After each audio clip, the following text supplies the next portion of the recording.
नमस्कार, आप देख रहे हैं प्राइम टीवी। वक्त हो गया है शहर शहर खबर खबर का। प्रधानमंत्री नरेंद्र मोदी की अगुवाई वाली बीजेपी को सत्ता से बेदखल करने के लिए विपक्षी दलों ने अपने अपने गिले शिकवे भुलाकर इंडिया गठबंधन का गठन किया था। विपक्ष के एक साथ आने का सियासी लाभ भी 2024 के लोकसभा चुनाव में मिला। इंडिया गठबंधन भले ही सत्ता में वापसी न कर सका हो, लेकिन बीजेपी को अपने दम पर बहुमत का आंकड़ा नहीं छूने दिया। नरेंद्र मोदी को सरकार बनाने के लिए सहयोगी दलों की बैसाखी का सहारा लेना पड़ा था, लेकिन उसके बाद हरियाणा, महाराष्ट्र और दिल्ली चुनाव में बीजेपी ने जीत दर्ज कर सारा हिसाब बराबर कर लिया। इस तरह से इंडिया गठबंधन के बने मूवमेंट की 7 महीने में ही हवा निकल गई। कांग्रेस इतना ज्यादा अति आत्मविश्वास से भर गई कि लोकसभा चुनाव के बाद राज्यों के विधानसभा चुनाव में अपने इंडिया गठबंधन के घटक दलों को साध कर नहीं रख सके। इंडिया गठबंधन बिखरता हुआ नजर आ रहा है। कांग्रेस की पकड़ कमजोर होती दिख रही है। दिल्ली विधानसभा चुनाव में बीजेपी की जीत और आम आदमी पार्टी की हार के बाद इंडिया गठबंधन के नेता नतीजों को लेकर लगातार बयानबाजी कर रहे हैं। कुछ नेताओं ने आम आदमी पार्टी की हार का कारण कांग्रेस और आप का अलग अलग चुनाव लड़ना बताया। इंडिया गठबंधन के कई और नेताओं ने एक के बाद एक बयान दिए। इन नेताओं का कहना है कि अगर कांग्रेस और आम आदमी पार्टी एक साथ बीजेपी के खिलाफ लड़ती तो नतीजे कुछ और हो सकते थे।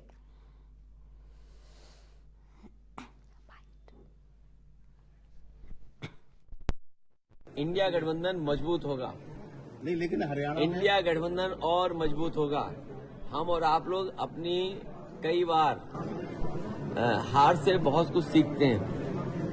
हार से सीखना ही आने वाले समय के लिए रास्ता बनाता है। और ये भी बात सही है कि कई बार प्रॉब्लम्स होती हैं। पिछली बार जैसे बिहार में चुनाव हुआ था तो कांग्रेस पार्टी को कितनी सीटें दी गई और वो खड़े नहीं उतरे, और आरजेडी ने कहा कि देखो कांग्रेस की वजह से हम सत्ता में नहीं आ पाए। ऐसी भी बात होती है। तो इनको सबको इकट्ठा तय करना पड़ेगा कि चुनाव कैसे लड़ने हैं। और देखो, बीजेपी का एडवांटेज ये है कि उनके यहाँ एक सिंगल कमांड है, और सिंगल कमांड के अंतर्गत वो चुनाव लड़ते हैं, और देयरफॉर उनका फायदा भी होता है। लेकिन हाँ, ये सवाल गंभीर है, और मैं समझता हूँ कि देखिए, जहाँ जहाँ उत्तर प्रदेश में हम अखिलेश जी के साथ, और हम नहीं, मैं तो कांग्रेस में नहीं हूँ, लेकिन कांग्रेस अखिलेश जी के साथ गठबंधन में लड़ी और फायदा हुआ। ऐसा ही तमिलनाडु में हुआ। तो ये बात सही है कि इनको इकट्ठा बैठकर तय करना होगा कि कैसे आगे चलना है। और शरद पवार जी ने भी कहा था कि जो अलायंस है ये नेशनल अलायंस है, ये स्टेट अलायंस नहीं है। मतलब ये प्रदेश के अलायंस नहीं है, प्रदेश के चुनाव में कोई भी कुछ कर सकता है। तो ये थोड़ा कंफ्यूजन है, इनको तय करना पड़ेगा कैसे आगे बढ़े।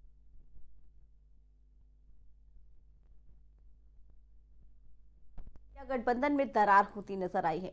वही नतीजे आने पे भी पता चला जब दिल्ली के चुनाव में आम आदमी पार्टी और कांग्रेस ने अलग अलग चुनाव लड़ने का फैसला किया, तो वहीं समाजवादी पार्टी ने कांग्रेस का साथ ना देकर वहां पे आम आदमी पार्टी के चुनाव प्रचार प्रसार के लिए अखिलेश यादव निकले थे। बता दें कि जब से दिल्ली चुनाव के नतीजे आए हैं उसके बाद से ही लगातार गठबंधन को लेकर सवाल उठ रहा है। ये कहना कि अगर दिल्ली में आम आदमी पार्टी और कांग्रेस ने एक साथ चुनाव लड़ना होता तो आज नतीजे कुछ और होते। बता दें कि इससे पहले बीजेपी को हराने के लिए एकजुट होकर सभी पार्टियों ने एक इंडिया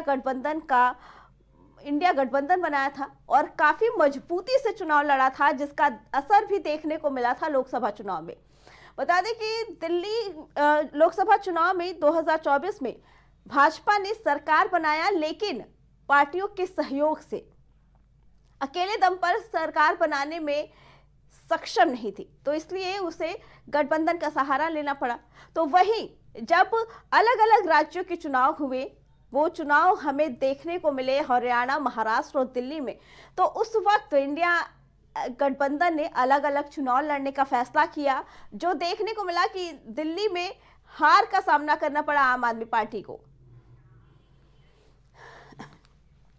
इसी पे आगे चर्चा करने के लिए हमारे साथ कांग्रेस से शशांक हमारे साथ जुड़ चुके हैं और भाजपा से हमारे साथ श्याम सलोनी जी। शशांक जी, इंडिया गठबंधन को लेकर लगातार सवाल उठ रहे हैं और सभी पार्टी के लोगों का ये कहना है कि अगर दिल्ली में कांग्रेस ने आम आदमी पार्टी के साथ चुनाव लड़ा होता तो आज नतीजे कुछ और होते। क्या कहना है इसके बारे में, क्योंकि कहीं ना कहीं ये सवाल उठाया जा रहा है कि गठबंधन टूटने की कगार पर दिख रहा है। जी नमस्कार। और मैं कहना चाहूंगा कि कांग्रेस पार्टी किसी गठबंधन का मोहताज नहीं है। कांग्रेस पार्टी देश की सबसे पुरानी लोकतांत्रिक राजनीतिक पार्टी है, जिसने देश की आजादी से लेकर देश में लोकतंत्र की स्थापना तक में महत्वपूर्ण भूमिका निभाई। और आज अगर दिल्ली विधानसभा चुनाव में आम आदमी पार्टी की हार का ठीकरा कांग्रेस पार्टी पर कोई छोड़ने का प्रयास कर रहे हैं तो मैं इसकी निंदा करता हूं, क्योंकि जब आम आदमी पार्टी अकेले लड़कर 2 बार सरकार में आई तब किसी ने कांग्रेस पर कोई प्रतिक्रिया व्यक्त नहीं किया, किसी ने उस जीत का वजह कांग्रेस को नहीं बताया। लेकिन आज हार गए तो कांग्रेस को बदनाम किया जा रहा है। आम आदमी पार्टी को अपने गिरेबान में झांकना चाहिए कि 2 बार दिल्ली की जनता ने उन्हें पूर्ण बहुमत की सरकार दिया, उन्हें सरकार बनाने का अवसर दिया और वे जनता से वादा खिलाफी करके जनता के लिए समुचित कार्य नहीं किए, जिसके परिणाम स्वरूप वे आज हार गए। तो इसका ठीकरा कांग्रेस पर फोड़ा जा रहा है। कांग्रेस पार्टी हर जगह अकेले लड़ने में सक्षम है और आगे भी आवश्यकता पड़ने पर अकेले लड़ने के लिए तैयार है। हम किसी गठबंधन के मोहताज नहीं है। जिन्हें साथ चलना है राष्ट्रवादी विचारधारा को लेकर, उनका स्वागत है। हम सांप्रदायिक ताकतों से देश को आजाद कराना चाहते हैं। पहले अंग्रेजी हुकूमत से आजादी दिलाई थी, आज सांप्रदायिक ताकतों से देश को आजादी दिलाने के लिए हम लोगों को एकजुट करने का प्रयास कर रहे हैं। जिन्हें साथ चलना है उनका स्वागत है, जिन्हें अकेला चलना है वे भारतीय लोकतंत्र में संवैधानिक रूप से स्वतंत्र हैं। ठीक है शशांक जी।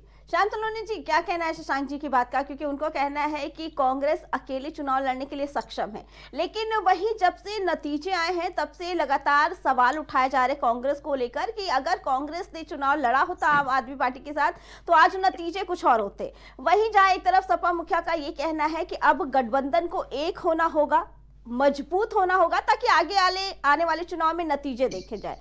तो कपिल सिब्बल ने ये आरोप लगाया है कि भाजपा इसलिए जीत रही है क्योंकि वहां का नेतृत्व करने वाला एक ही इंसान है और गठबंधन में हर कोई अपना अपना नेतृत्व करना चाह रहा है, इस वजह से गठबंधन को हार का सामना करना पड़ रहा है। क्या कहना है इसके बारे में? अर्चना जी नमस्कार, प्रणाम, राधे राधे जी। मेरे मित्र को भी मेरा प्रणाम, राधे राधे। सर्वप्रथम मैं आपके चैनल के माध्यम से हमारे सबके नेता, एकात्मवाद के प्रणेता, परम आदरणीय स्वर्गीय श्री दीनदयाल उपाध्याय जी की पुण्यतिथि पर नमन करता हूं और आप सबको प्रणाम करता हूं। देखिए अर्चना जी, गठबंधन या कोई भी धर्म चलाने के लिए मन में आस्था होनी चाहिए। जब आप समाज से ऊपर, परिवार से ऊपर, देश से ऊपर, राष्ट्र से ऊपर स्वयं को मानने लगोगे तो आप कौन सा गठबंधन और कौन सा धर्म निभा पाओगे? ठीक है।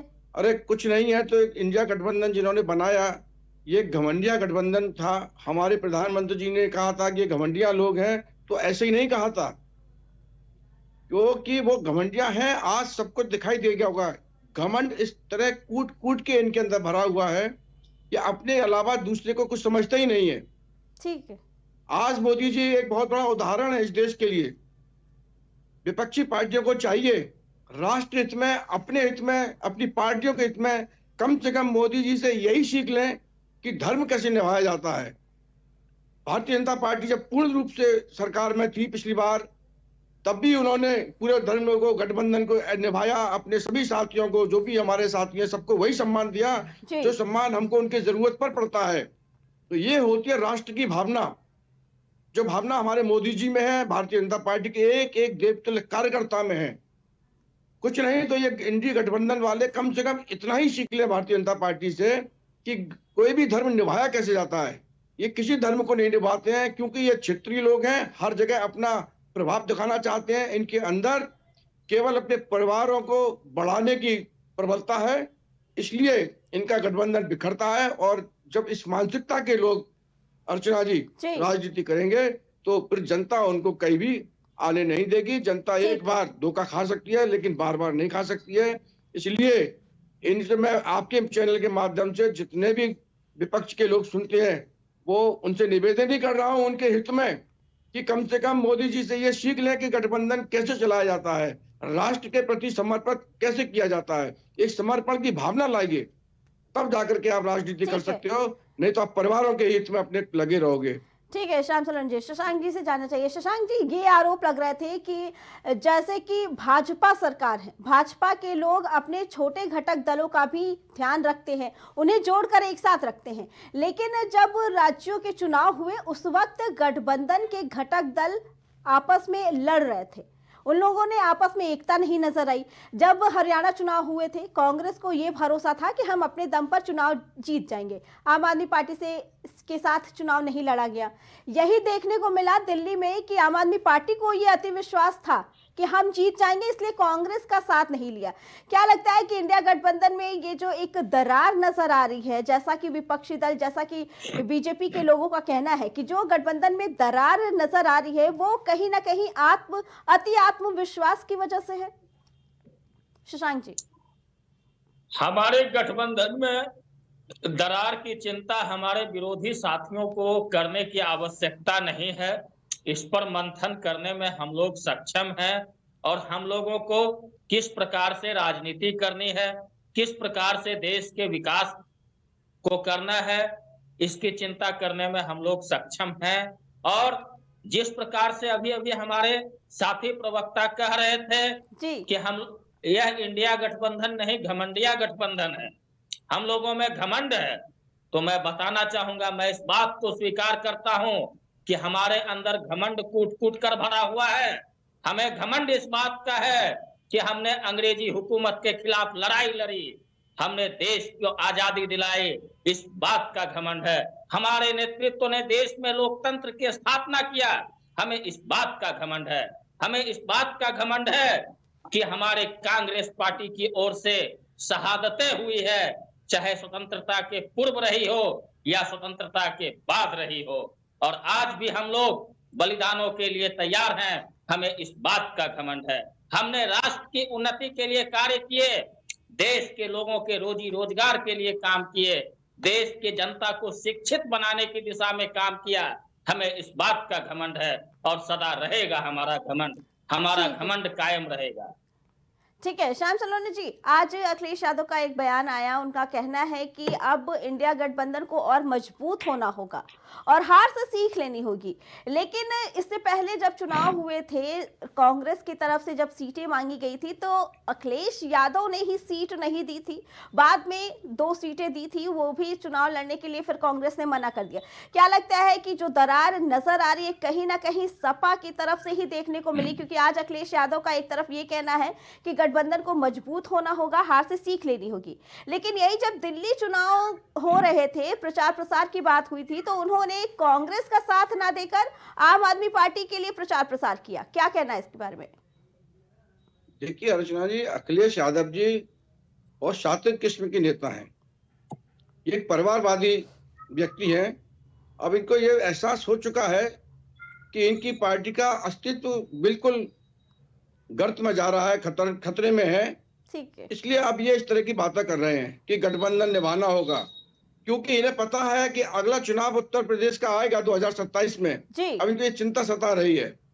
और मैं आपको बता दूं, अखिलेश यादव जी जैसा व्यक्ति जो उत्तर प्रदेश का मुख्यमंत्री रहा हो, वो इसकी छोटी छोटी बातें करते हैं, तो ये जनता के हृदय से निकल चुके हैं। कभी जनता ने इनको अपना, चूंकि ये मुलायम सिंह जी के पुत्र थे, शहजादे के रूप में ये पैदा हुए, ये गरीबों के दर्द को नहीं समझ पाते हैं, ये केवल स्वार्थ में रुके हुए व्यक्ति हैं। जो कार्य मुलायम सिंह जी ने किए वो कार्य अखिलेश जी कभी नहीं कर पाएंगे। हालांकि मुलायम सिंह जी ने बहुत गलत काम किए थे, उससे ज्यादा गलत काम अखिलेश यादव जी कर रहे हैं।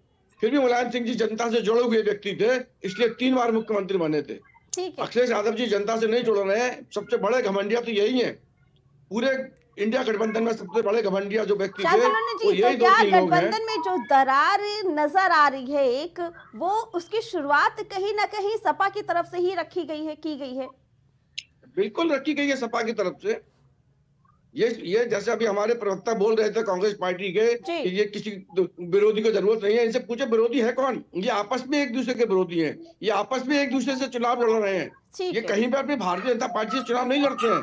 ये चुनाव आपस में गठबंधन बनाते हैं, फिर आपस में एक दूसरे को नीचा दिखाते हैं, क्योंकि इनका एक ही उद्देश्य है सभी का कि इनका मुस्लिम वोट तुष्टिकरण पर ध्यान रहता है। अब इनको चिंता है कि कांग्रेस कहीं मुसलमानों का वोट ना ले ले, आम आदमी मुसलमान का ना ले ले, तो ये उनको डाउन करने के लिए अपने आप को ऊपर दिखाते हैं। केवल मुसलमानों के वोट पाने के लिए ये हिंदुओं का अपमान करते हैं, हिंदुओं को जातियां बांटते हैं। आज देखिए कुंभ में कहीं आपको हिंदू जातियों बटा हुआ दिखाई दे रहा है। ये इनकी पीड़ा है अर्चना जी, ये इनकी पीड़ा है कि आज देखिए महाकुंभ में कितना ये दोषारोपण करते हैं, कितने ये फर्जी वीडियो दिखाते हैं, फिर भी हिंदू जा रहा है, कहते हैं रास्ते बंद हो गए। हाँ, बंद हो सकते हैं रास्ते जब पूरा हिंदुत्व आस्था में जा रहा है, लेकिन प्रशासन लगा हुआ है, शासन लगा हुआ है। मोदी जी, योगी जी स्वयं उसके मॉनिटरिंग कर रहे हैं।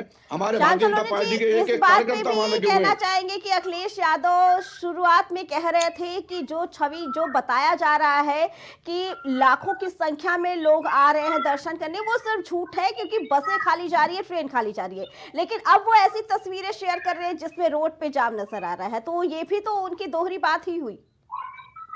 वो है ही दोहरे किस्म के व्यक्ति, वो भयभीत हो गए। योगी जी की सफलता, योगी जी का अपार हृदय, जिस तरह से हिंदुत्व की एक छवि है योगी जी की, अखिलेश यादव जी से भयभीत है। और अगले 2027 में योगी जी के और मोदी जी के नेतृत्व में चुनाव होगा, भारतीय जनता पार्टी प्रचंड बहुमत से जीतेगी। श्याम सलोनी जी, शशांक जी से जाना। शशांक जी, क्या कहना है इसके बारे में? क्योंकि जब यूपी में चुनाव हुए थे, सीटें मांगी गई थी, तो अखिलेश यादव ने 2 सीटें दी थी, फिर कांग्रेस ने मना कर दी थी। इसके बाद हरियाणा में सीटें सपा को नहीं दी गई, लेकिन जब दिल्ली में चुनाव हुए थे तो आखिर क्यों सपा ने कांग्रेस का साथ ना देकर आम आदमी पार्टी के लिए चुनाव प्रचार प्रसार किया? देखिए, जब राहुल गांधी और अखिलेश यादव साथ में आए थे तो ये कहा जा रहा था कि 2 लड़कों की जोड़ी है और अब राजनीति रूप ये 2 लड़के मिलकर बदल देंगे, लेकिन दरार, वो दोस्ती ज्यादा दिन तक नहीं दिखी। क्या कहना है इसके बारे में?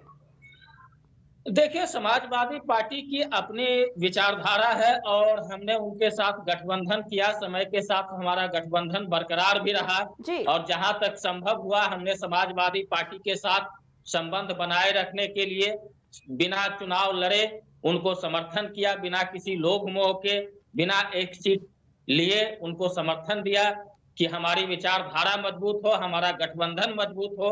अब कोई इस बात को लेकर कि वे किन्हीं और का साथ देना चाहते हैं तो इसके लिए तो वे स्वतंत्र हैं और वे जिनके साथ जाना चाहें जा सकते हैं। ठीक है। और लेकिन आने के समय उनके आगमन पर कांग्रेस पार्टी की ओर से विचार जरूर किया जाएगा कि ऐसे लोगों को दोबारा साथ रखना है या नहीं रखना है, इनसे हमें लाभ है या नुकसान है। इन बातों पर मंथन कर आने वाले समय में गठबंधन को आगे बढ़ाया जाएगा। और जहां तक रही बात, अभी हमारे साथी प्रवक्ता हिंदुत्व की बात कर रहे थे, तो मैं हिंदुत्व के बारे में कहना चाहूंगा कि हिंदू महासभा की स्थापना करने वाले पंडित मदन मोहन मालवीय जी हिंदू महासभा की स्थापना से पहले भी कांग्रेस के अध्यक्ष थे और हिंदू महासभा की स्थापना के बाद भी कांग्रेस के अध्यक्ष बने थे। इसलिए हिंदुत्व का राग अलापना बंद करे भारतीय जनता पार्टी। सही मायने में हिंदुत्व को अगर किसी ने संवहित किया है तो वह कांग्रेस पार्टी ने किया है। जी शशांक जी, कहीं ना कहीं एक दरार जरूर देखने को मिल रही है इंडिया गठबंधन में, क्योंकि तारिक अनवर जी का भी एक बयान आया है कि अब हमें ये तय करना होगा, इंडिया गठबंधन को अब ये तय करना होगा कि गठबंधन में रहना है या अकेले चुनाव लड़ना है। इसका मतलब कि कुछ पार्टियां हैं जो अकेले चुनाव लड़ने की कगार पे है, अकेले चुनाव लड़ने की सोच रही हैं। क्या ये चीज सच है? देखिए, तारिक साहब एक वरिष्ठ नेता है और तारिक साहब ने अगर कहा है तो बहुत सोच विचार कर कहा है। उनकी विचारधारा पार्टी की विचारधारा से मेल खाती है और उनके नेतृत्व में भी पार्टी बहुत आगे बढ़ी है। बिहार प्रदेश में बढ़ी है, राष्ट्रीय स्तर पर बढ़ी है ठीक है। और वे जमीन से जुड़े हुए व्यक्ति हैं और अभी संपन्न हुए चुनावों से शायद उन्होंने यह अनुभव किया है कि कांग्रेस पार्टी पहले से मजबूत स्थिति में है ठीक है। और अगर कोई बार बार धोखा दे रहे हैं तो ऐसे लोगों से परहेज करने की आवश्यकता है जी। और कांग्रेसी विचारधारा को फिर से इस देश में स्थापित करने के लिए, राष्ट्रवाद को बढ़ावा देने के लिए कांग्रेस पार्टी को अकेले मंच पर आने की आवश्यकता है। ठीक है, ठीक हम है। तो प्रारंभ शशांक काल से अकेले चल रहे थे, कुछ जी। परिस्थितिवश आज हमें गठबंधन की राजनीति करनी पड़ रही है, लेकिन आने वाला समय हमारा स्वर्णिम अतीत के साथ गौरवशाली भविष्य को लेकर आएगा। जी, ठीक है शशांक जी, श्याम सलोनी जी, आप लोग का बहुत बहुत धन्यवाद। बता दें कि इंडिया गठबंधन को लेकर लगातार सवाल उठाए जा रहे हैं कि अब गठबंधन टूटने के कगार पे है, लेकिन वही नेताओं का ये कहना है कि अब हमें एकजुट होकर चुनाव लड़ने की जरूरत है और एकजुट होकर गठबंधन को एक बनाने का समय आ गया है।